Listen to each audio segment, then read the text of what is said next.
So let's just start out by saying I don't eat great. My diet consists of mountains of Coke and lots of Taco Bell. 24 years of Coke and Taco Bell does things to a person that you do not want to know.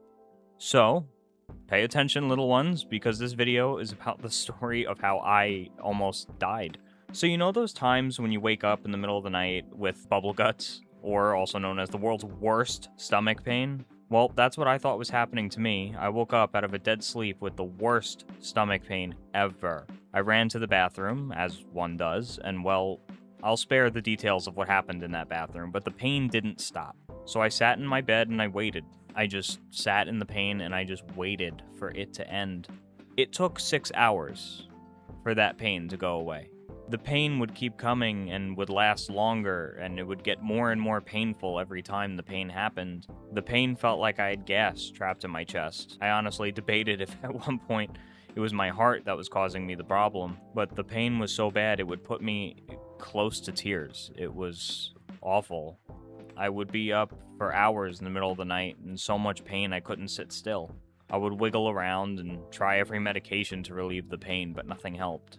So I went to the doctor, and my blood tests and everything were good. At least that's what the doctor told me.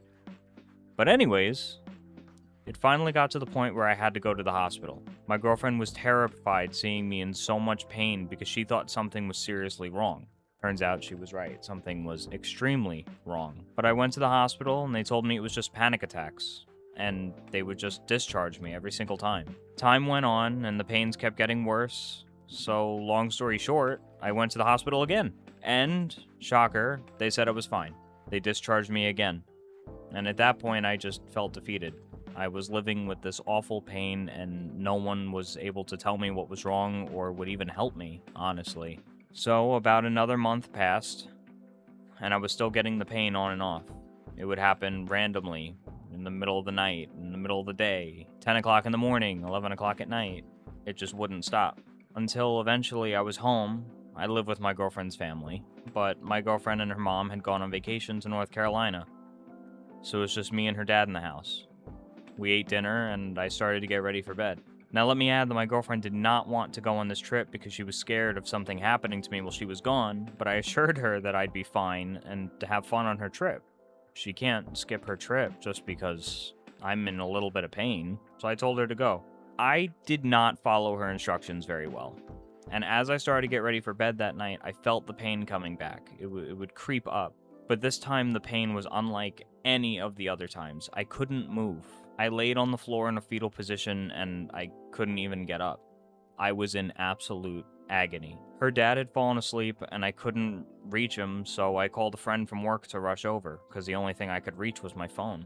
And, thank God, she ended up coming over and bringing me to the hospital.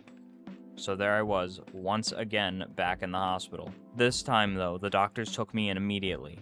They were treating me different from the other times and were rushing me all over the place to try to figure out what was wrong with me.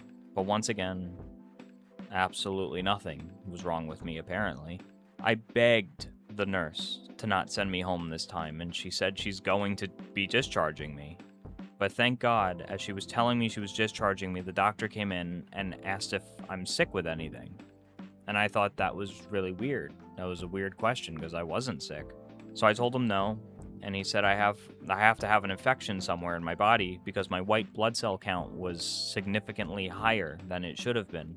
So at that point, the test started, and finally, they found the problem.